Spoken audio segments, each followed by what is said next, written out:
Bonjour à toutes et à tous. J'espère que vous allez très bien. Je me présente, Nordin Hali, enseignant de culture arabe et traduction au centre CPJE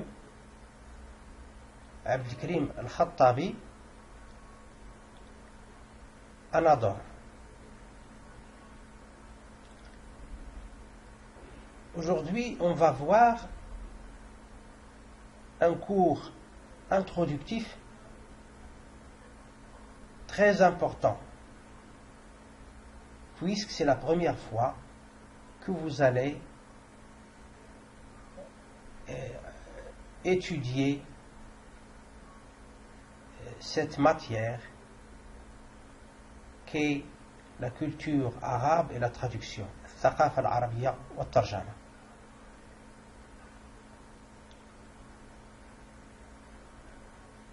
Le titre de la leçon est les procédés de la traduction. طرائق الترجمة.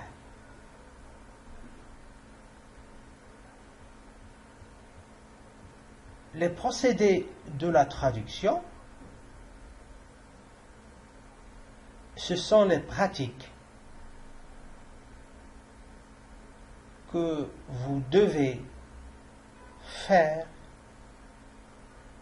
pour bien traduire en faisant attention au contexte. Le contexte verbal, le contexte cognitif, le contexte social, etc. Donc, généralement, les procédés de traduction sont classés dans deux grandes catégories. Premièrement, la traduction directe ou littérale, الترجمة المباشرة أو الترجمة الحرفية, et la traduction libre ou indirecte, الترجمة غير مباشرة أو الترجمة الحرة. Bien sûr, selon le texte, selon le contexte, le traducteur doit choisir le procédé qui convient pour rendre en langue cible un mot, une phrase ou un texte. Commençons par le premier grand procédé de traduction, la traduction directe ou la traduction littérale. Dans la pratique de la traduction, le terme calque se réfère à la traduction littérale, dont le résultat n'est pas toujours correct, selon les normes linguistiques de la langue cible. Lorsque je parle des normes linguistiques, ça veut dire les normes syntaxiques, ça veut dire la syntaxe de la langue cible, le style de la langue cible, la morphologie de la langue cible, le lexique de la langue cible, etc. Le premier procédé, c'est l'emprunt, c'est-à-dire le calque lexical. L'emprunt, c'est introduire dans une langue un mot étranger. Par exemple, cinéma, on l'a traduit en arabe par السينما. لاحظوا أننا لم نغير شيئا من كلمة اللهم الحروف التي هي حروف عربية. أما الحمولة الصوتية والحمولة الدلالية كلها تنتمي إلى اللغة المصدر، يعني اللغة الفرنسية في هذه الحالة. Mais il y a également un calque syntaxique, ça veut dire on emprunte le syntaxe, mais on traduit les éléments qui le composent. Dans ce calque syntaxique, النسخ التركيبي, il y a le calque d'expression. Par exemple, à la lumière de, fait ضوئي. À la lumière de, c'est l'expression d'origine française. Donc, c'est une expression d'origine française, mais elle a été traduite et utilisée en arabe sous forme fi dawi. Il y a également le calque de structure. Donner le feu vert. Donner le feu vert. Ici, la structure de la phrase, c'est un verbe plus un complément d'objet direct. Et le feu, bien sûr, est là un adjectif. يمكن أن نستنسخه أو أن نترجمه حرفيا أعطى الضوء الأخضر. أعطى الضوء الأخضر. أعطى فعل، الضوء مفعول به كما في اللغة الفرنسية. إذن معناه البنية لم تتغير. البنية نقصد لا سانتاكس دو لا فراز. طبعا في بعض الحالات كذلك يمكن أن نطبق هذا على الكلمات على مستوى المعجم. الأخضر هو صفة لكلمة الضوء، donc le feu vert. إذن هذه هي ترجمة حرفية للبنية. Mais également il y a le calque sémantique. C'est quoi le calque sémantique?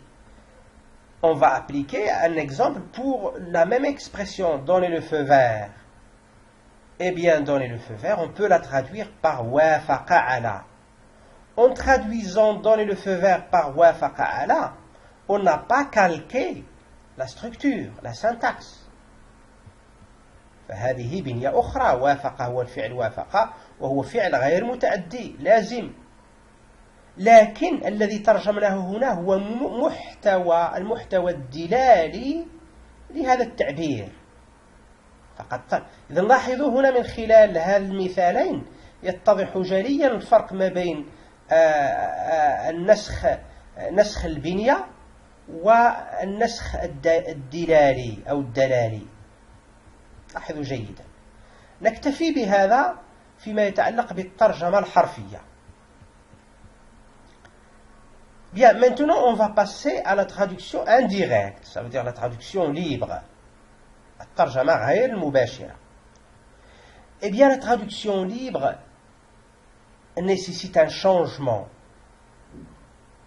C'est-à-dire on change soit la structure, soit le mot, soit la catégorie grammaticale de ce que nous traduisons.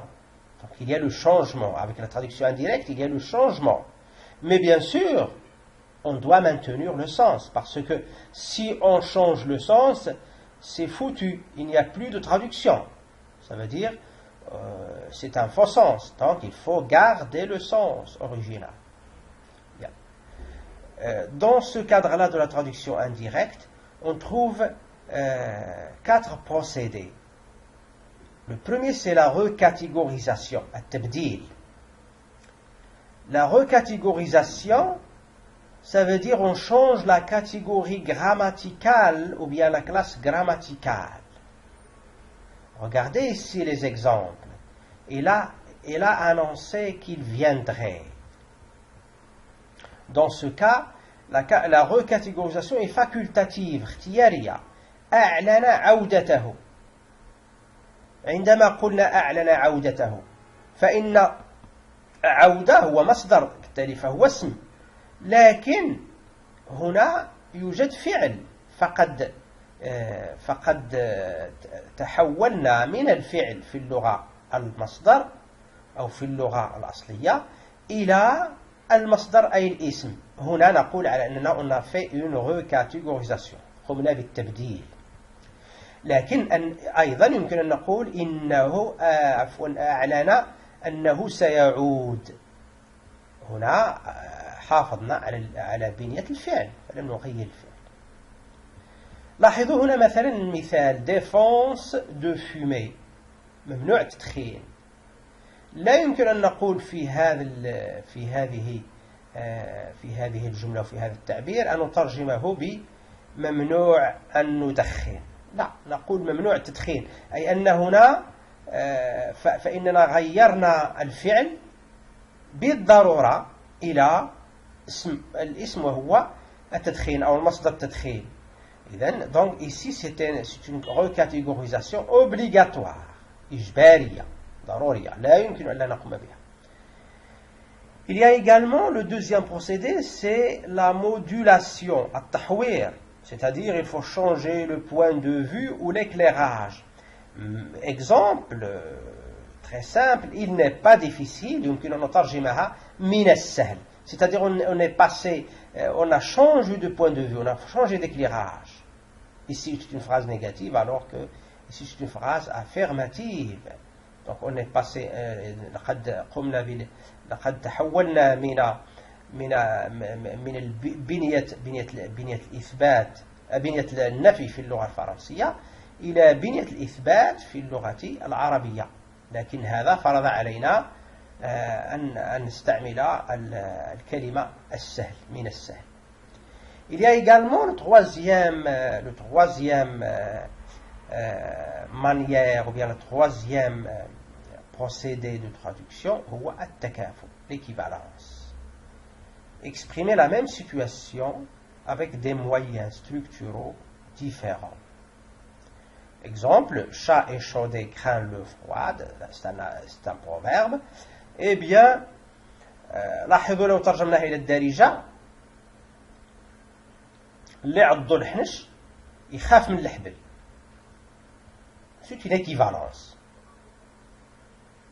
C'est une équivalence dans ce cas. Quatrième procédé et quatrième et dernier procédé, c'est l'adaptation. الترجمة بتصرف. Respect de la culture de la langue cible. Un exemple très simple mais très important, cela réchauffe le cœur. Cela réchauffe le cœur. نترجمها بهذا يثلج الصدر. لاحظوا معي كيف قلنا على أن هنا الثقافة تنزل بقوة في هذا المثال. cela réchauffe le cœur. لاحظوا معي كيف أن البيئة الاجتماعية والجغرافية لأوروبا مثلا هي بيئة فيها البرودة، فقلما يجدون الشمس الساطعة هناك، وبالتالي فإن من يكون في تلك البيئة الباردة يعني يبحث عن ما به يدفئ أوصاله، ما به يتدفأ، ما به لذلك فغشف. لكن لاحظوا معي بيئة شبه الجزيرة العربية المعروفة بحرارتها، فإن الناس يبحثون عن ما به يقومون بتبريد أجسامهم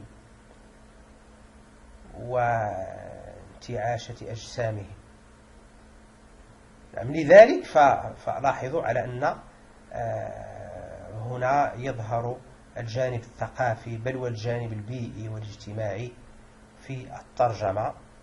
وشكرا لكم على تتبعكم لهذا الدرس، ومع دروس أخرى إن شاء الله. حياكم الله والسلام عليكم ورحمة الله.